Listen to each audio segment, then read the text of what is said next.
Film की शुरुआत होती है कि एलन नामी लड़की से, जो कि अपने कमरे में खिड़की के पास खड़ी हुई कुछ अजीब तरह की रिचुअल कर रही होती है, किसी को बुला रही होती है। वहाँ पे एक शैडो आ भी जाता है उसके बुलाने से, और वो उसे कहता है कि तुमने मुझे जगाया है, अब तुम मेरी हो। वो भी हाँ में सर हिलाती है। वो उसे उठा के ले जाता है और उसके काफ़ी करीब आ जाता है। इसके बाद वो उसे टॉर्चर करने लगता है। हम देखते हैं कि जो एलन है उसकी आँख खुल गई है। दरअसल उसका ये ख्वाब था। फिर हमें कुछ साल बाद का सीन दिखाया जाता है। थॉमस की अभी-अभी शादी हुई थी और वो बहुत ज़्यादा खुश थे एक साथ। अब थॉमस जो है वो एक रियल एस्टेट एजेंट था और उसे किसी कारोबार के सिलसिले में क्लाइंट को एक घर लेके देना था। वो अपनी बीवी से कहता है कि मुझे जाना है, वो लेकिन वो रोती है और वो कहती है कि मुझे बहुत ज़्यादा अजीब तरह के ख्वाब आते हैं और तुम मत जाओ, शायद मुझे कुछ हो जाए। लेकिन वो कहता है कि ये सिर्फ तुम्हारा वहम है, और वो जाते हुए उसे अपने दोस्त के घर पे छोड़ देता है। वो उसे अपना एक लॉकेट देती है जिसमें उसके बाल होते हैं और वो कहती है कि तुम्हें मेरी याद दिलाएगा ये, और वो वहाँ से चला जाता है उसे गुड बाय बोल के। सीन कट होता है और हमें एक इंसान दिखाया जाता है जो कि बहुत सारी कैंडल जलाकर अपनी साइड पे अजीब तरह के रिचुअल्स कर रहा होता है।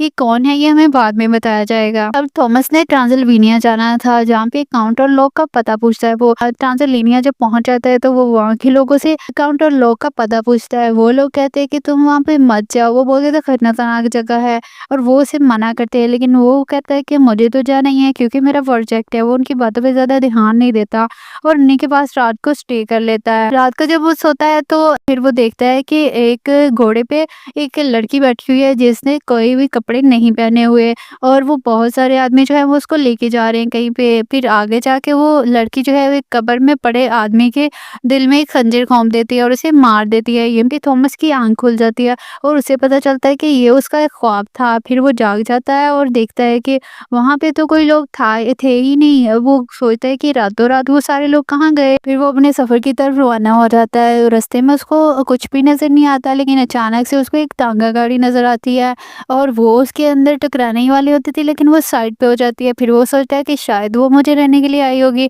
और वो उसके ऊपर बैठ जाता है। उसकी तबीयत काफी खराब होती है उसके ऊपर बैठने से, लेकिन फिर भी वो उसने तो अपनी मंजिल पे पहुंचना था और वो लोकन काउंट के महल में पहुंच जाता है। वो वहां पे देखता है कि चारों तरफ बहुत ज्यादा अंधेरा है और वो बहुत ज्यादा डर चुका था। फिर हमें काउंटर लॉक का दिखाया जाता है। वो वहां पे जाता है और बहुत ज्यादा डर जाता है।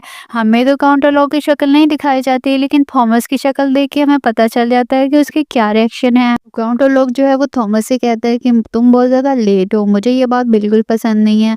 और वो कहता है कि मुझे तुम काउंटर लॉक नहीं कहोगे बल्कि माई लॉर्ड कहोगे। और थॉमस जो है वो कहता है जी माई लॉर्ड। इसके बाद काउंटर लॉक जो है वो थॉमस को खाने के लिए पूछता है। जब थॉमस अब ब्रेड काट रहा होता है तो उसकी उंगली भी कट जाती है साथ ही। काउंटर लॉक इसे कहता है कि कोई बात नहीं, मैं तुम्हारे पट्टी कर देता हूँ। वो जब ये कहता है तो साथ ही थॉमस जो है वो बेहोश हो जाता है। जब उसे होश आता है तो कैसल में कोई भी नहीं था। वो चारों तरफ देखता है, ढूंढता है कि काउंटर लॉक कहाँ गया है। फिर थोड़ी देर बाद काउंटर लॉक आता है और उसे कहता है कि ये कॉन्ट्रैक्ट है, मैं तुम्हारी कंपनी से घर ले रहा हूँ, इस वजह से ये हमें कॉन्ट्रैक्ट करना होगा और तुम्हें इस पे सिग्नेचर करने होंगे। और थॉमस को उस पे कोई भी बात जो है वो समझ नहीं आ रही थी क्योंकि वो किसी और ही लैंग्वेज में लिखा हुआ था। अब थॉमस जो है वो उस पे सिग्नेचर कर देता है। अब उस पे थॉमस को सिर्फ अपना नाम के स्पेलिंग समझ आ रहे थे और साथ में नॉसफेराटो के। अब नॉसफेराटो कौन है ये हमें बाद में बताया जाएगा। कॉन्ट्रैक्ट साइन करने के बाद काउंटर लोगों से अपना उसका जो बीवी ने उसको लॉकर दिया था वो मांगता है। फिर वो उसे दे देता है। वो समझता है कि शायद वो थोड़ी देर बाद वापस देगा, लेकिन काउंटर लॉक ने तो उसको वापस ही नहीं किया। इसके साथ कि थॉमस की आंख खुल जाती है और उसे पता ही नहीं चलता कि ये उसका ख्वाब था या हकीकत थी। अब वो देखता है कि उसकी बॉडी पे किसी के काटने का निशान था, वो दांतों के निशान थे,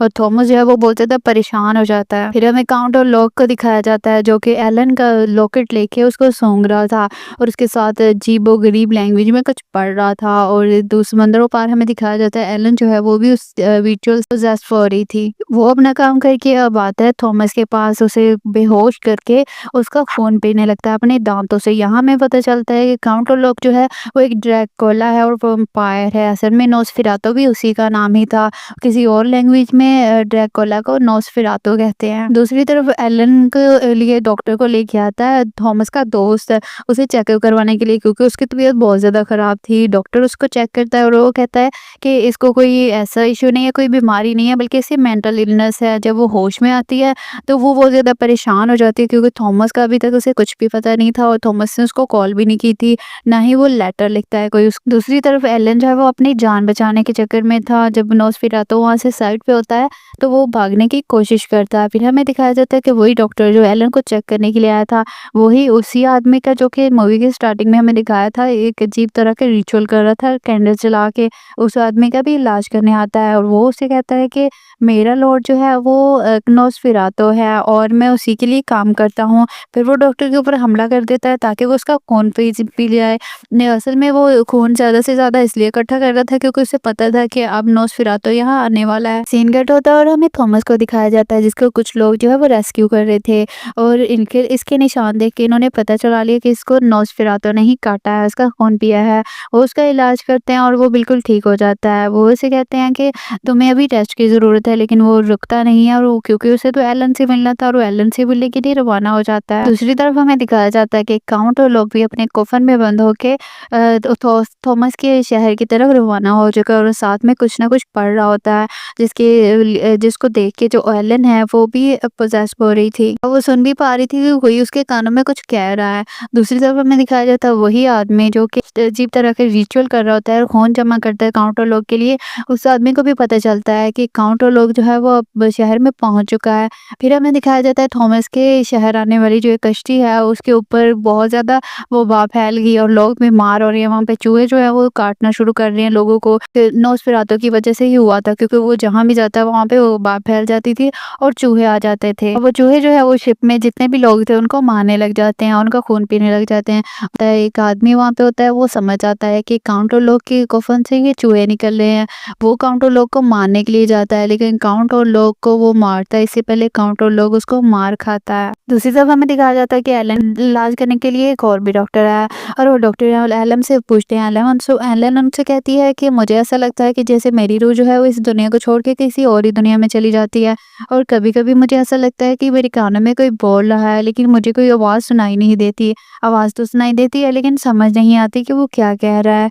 और फिर वो बताती है कि मुझे आजकल जो फ्यूचर में होने वाली चीज़ है उसकी भी समझ आ रही है कि आगे क्या होने वाला। अभी वो बात कर ही रही होती है कि उसकी हालत जो है वो दोबारा से ख़राब होने लगती है और उसको ज़ोर-ज़ोर से झटके आने लगते हैं। डॉक्टर जो है वो समझ जाता है कि इसकी रूह जो है वो अब किसी और ही दुनिया में चली गई है। वो उसको नीडल एक चबाता है लेकिन उसको पता नहीं चलता। वो थॉमस के दोस्त को बताता है कि इसको कोई मेंटल इलनेस नहीं है बल्कि इसको किसी ने पोजेस किया हुआ है। डॉक्टर ने जब उनको बताई ये बात लेकिन वो बात मानने के लिए तैयार ही नहीं थे। अब आधी रात को एलन को होश आ जाता है, वो भाग के बाहर जाती है दरवाजे की तरफ और जब दरवाजा खोलती है तो वह देखती है कि थॉमस जो है वो बेहोश पड़ा। दूसरी तरफ हमें दिखाया जाता है कि काउंटर लोग जो है वो शहर में पहुंच चुका था और उसके शिप से जितने भी चूहे थे वो सारे निकल के शहर में आ जाते हैं और लोगों को फिर हमला करना शुरू कर देते हैं। दूसरी तरफ हमें दिखाया जाता है कि वो आदमी जो कि काउंटर लोग का इंतजार कर रहा था वो भी भाग के उसकी तरफ जाने लगता है और कहता है कि मेरा लॉर्ड आ गया है। अब डॉक्टर और थॉमस के जो दोस्त है वो थॉमस के इलाज में लग गए थे। शहर की बहुत बुरी हालत थी, लोग मर रहे थे और वहाँ पे खाने के भी लाले पड़ रहे थे। डॉक्टर भी मुसीबत में आ गए थे क्योंकि वो इतने लोगों को जाने नहीं बचा सकते थे और वो चेक करते हैं कि चूहों के साथ-साथ किसी इंसान के काटने के भी निशान हैं उनके जिस्म पे और वो समझ आते हैं कि ये चूहों का काम तो नहीं है कि पूरी बॉडी से किसी का खून चुरा लें। इंसानी जिस्म से चूहे जो हैं वो खून ख़त्म नहीं कर सकते बल्कि ये किसी और ही चीज़ का काम है। वो ये समझ आते हैं क्योंकि उनकी बॉडी में खून का एक भी कतरा नहीं बचा था और साथ ही चूहों के काटने के भी निशान होते हैं। डॉक्टर कहते हैं कि ये तो चूहों का काम नहीं हो सकता कि इंसान के जिस्म से पूरा खून ही निकाल ले, बल्कि ये किसी और चीज़ का ही काम है। अब काउंटर लोग अपने गुलाम से कहता है कि मैं एलन को इसी तरह ज़बरदस्ती नहीं लेके जा सकता, मुझे कोई ऐसा काम करना होगा जिसकी वजह से वो खुद ही मेरे साथ जाने के लिए तैयार हो जाए। उसका गुलाम उसको कहता है कि जैसा आपका हुक्म अब डॉक्टर जो है वो नोस्फेरातो के गुलाम के पास जाते हैं ताकि उससे कुछ पता चला सके, लेकिन वो जब जाते हैं तो वो तो वहाँ पे गायब होता है। वो तो उसी दिन गायब हो गया था जब नोस्फेरातो जो है वो इस शहर में आया था। अब थॉमस को भी अजीब तरह के ख्वाब आने लगे थे और वो उसी हालत में तो एलन को कह देता है कि तुम मेरे से दूर चली जाओ। अपना एलन जो है वो भी पोजेस हो चुकी थी और इसी रात शैडो के पास जाती है अपनी खिड़की के पास। अब एक शैडो आता है और उसे कहता है कि तुम अब मेरी हो और थॉमस ने तुम्हें मुझे बेच दिया है। और वो कहती है कि नहीं, मैं ये बात नहीं मान सकती। फिर वो कहता है कि तुम देख लेना, मेरे पास कॉन्ट्रैक्ट भी है। नॉस्फेरातु ने जो थॉमस से कॉन्ट्रैक्ट करवाया था, साइन करवाया था, वो असल में वही था कि एलन को उसके हवाले कर दे। अब एलन उसकी बात नहीं मानती है, तो वो उसे कहता है कि तुम्हारे पास सिर्फ 3 दिन है, या तो तुम अपनी फैमिली को खो दो, यानी कि अपने घर वालों को और थॉमस को, या फिर तुम मेरे पास आ जाओ। और यहाँ पे जो नॉस्फेरातु है वो उसको अजीब बात एक एलन को कहता है। वो कहता है कि तुम्हें भी पता है कि तुम पूरी इंसान नहीं हो और तुम इंसानों के साथ नहीं रह सकती, इसलिए शराफत से मेरे साथ आ जाओ और तुम्हारी ज़िंदगी पे आसान हो जाएगी। लेकिन एलन कहती है कि नहीं, अब मैं थॉमस से प्यार करती हूँ और उसी के साथ रहना चाहती हूँ। इसी के साथ एलन की आँख खुल जाती है और उसे पता नहीं चलता कि वो उसके साथ हकीकत में हुआ या उसका ख्वाब था। हमें दिखाया जाता है कि एलन के पास जो है थॉमस की दोस्त की बीवी लेटी हुई थी और उसे चूहे ने पूरी तरह खा लिया था। ये बहुत ज़्यादा क्रीपी सीन था। तो उसका हस्बैंड जो होता है वो बहुत ज़्यादा उदास होता है और वो उसे बताता है एलन को कि उसके जिस्म पे दांतों के भी निशान थे। अब एलन को पता चल जाता है कि ये नॉस्फेरातु का ही काम था, लेकिन वो उसे नहीं बताती क्योंकि उसे इन बातों पे यकीन नहीं था। फिर एलन थॉमस के दोस्त से कहती है कि तुम मुझे इतना नापसंद क्यों करते हो? वो कहता है कि नहीं, मैं ऐसा नहीं करता, मुझे तुम नापसंद नहीं हो, बल्कि मुझे तुम्हारे ड्रामे जो है वो अजीब लगते हैं। मुझे लगता है कि तुम ये सब ड्रामे करती हो और अब तुम और थॉमस जो है वो अपने घर जा सकते हो। फिर हमें दिखाया जाता है कि वही डॉक्टर जो कि एलन का इलाज करने के लिए आया था, वो उसकी खोज में लग जाता है कि नॉस्फेरातु उसे मिल जाए, लेकिन उसे नहीं मिलता है। उसे एक बुक मिलती है, उसमें लिखा हुआ था कि नॉस्फेरातु इस तरह का इंसान है कि उसे अगर उसकी पसंद की चीज़ ना दी जाए तो वो उतनी देर तक उस शहर या मुल्क की तबाही मचा देता है जितनी देर तक उसकी उसको पसंद की चीज़ ना मिले। और फिर उसे याद आती है एलन की बीमारी और एलन वो डॉक्टर समझ जाता है कि वो नॉस्फेरातु जो है वो एलन के पीछे ही यहाँ आया है और वो सोचता है कि एलन और थॉमस की दोनों की जान खतरे में है। और ये बात बताने के लिए वो एलन और थॉमस के पास आता है और हमें दिखाया जाता है कि थॉमस की अब तबीयत थोड़ी बेहतर हो गई थी और इस शहर की हालत देखकर थॉमस यहाँ से जाने का फैसला करता है। यहीं पे एलन जो है वो भी अपनी हकीकत उसको बताती है और वो कहती है कि नॉस्फेरातु जो है वो इस शहर में आया हुआ है और वो सिर्फ मेरे लिए आया है। वो उसे बताती है कि मेरे पास कुछ ऐसी पावर्स हैं जो कि मैं इंसानों को भी और दूसरी एंटिटीज़ को भी अपने पास बुला सकती हूँ और इसी पावर को यूज़ करते हुए मैंने नॉस्फेरातु को अपने पास बुलाया। ये वही सीन था जो कि मूवी के स्टार्टिंग में हमें दिखाया जाता है। वो कहती है कि शादी से पहले मैंने नॉस्फेरातु के साथ एक कॉन्ट्रैक्ट किया था कि मैं अब उसकी हूँ, लेकिन उसके बाद मुझे तुम मिले और मैंने तुमसे शादी कर लिया, लेकिन अब नॉस्फेरातु जो है वो मेरे पीछे पड़ गया है। ये सब बताते ही एलन की तबीयत तो बहुत ज़्यादा ख़राब होने लगती है और वो पूरी तरह से झटके उसके आने लग जाते हैं और उसकी आंखें जो है ऊपर की तरह हो जाती हैं। हमें दिखाया जाता है कि वो पूरी तरह पोजेस हो चुकी है। इतना सब कुछ देखने के बावजूद भी थॉमस जो है वो एलन की केयर करना नहीं बंद होता क्योंकि वो आज में जी रहा था और वो एलन से बहुत प्यार करता था और वो एलन को गले लगाता है और उसे वादा करता है कि वो उसका साथ कभी नहीं छोड़ेगा और यहाँ दोनों एक साथ काफी देर तक रहते हैं। दूसरी तरफ डॉक्टर जो है वो सर्च करता है और उसे पता चलता है कि अब एलन के अलावा नॉस्फेरातु को कोई भी मार नहीं सकता और उसका कोई इलाज ही नहीं है। अगर एलन चाहे तो उसको मार सकती है वरना कोई भी नहीं। थॉमस के दोस्त की वाइफ के साथ साथ उसके बच्चे भी मर गए थे और वहाँ पे वो उसके अब थॉमस और एलन जो है वो उसके फिनरल के लिए आते हैं और डॉक्टर जो है वो थॉमस को कहता है अब वक्त आ गया है नॉस्फेरातु को ख़त्म करने का। वो कहते हैं कि नॉस्फेरातु को हम उसके कॉफन में जाकर उसके दिल में खंजर मार के मार देंगे।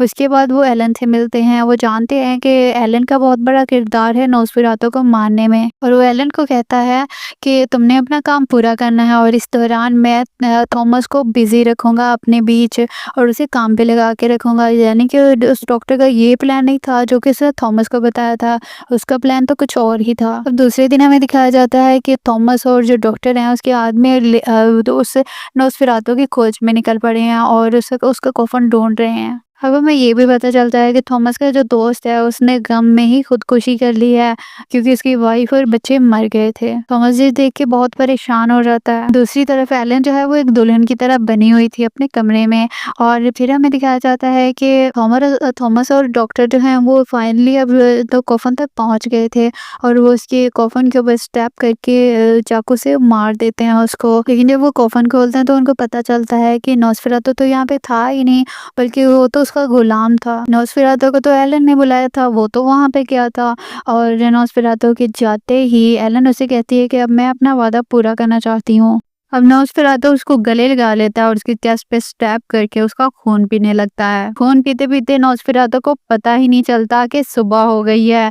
अब जो एलन है वो उसको सूरज के सामने कर लेती है और नॉस्फेरातु को पता ही नहीं चलता कि धूप उसके ऊपर पड़ रही है। अब जैसे-जैसे उसके ऊपर धूप पड़ती है, नॉस्फेरातु जो है वो खत्म होता जाता है। फाइनली नॉस्फेरातु अब मर चुका था। अब उसके मरते ही एलन जो है वो आज़ाद हो चुकी थी, लेकिन वो बेड पे लेट जाती है और जैसे ही थॉमस वहाँ पे आता है तो देखता है कि एलन भी मर चुकी है, क्योंकि उसके अंदर का खून जो है वो सारा तो नॉसफेरातु पी चुका था। अब नॉसफेरातु मर गया था तो शहर का जो सारा वबा है वो भी खत्म हो जाता है और साथ ही चूहे भी मर जाते हैं। इसी के साथ मूवी की एंडिंग हो जाती है।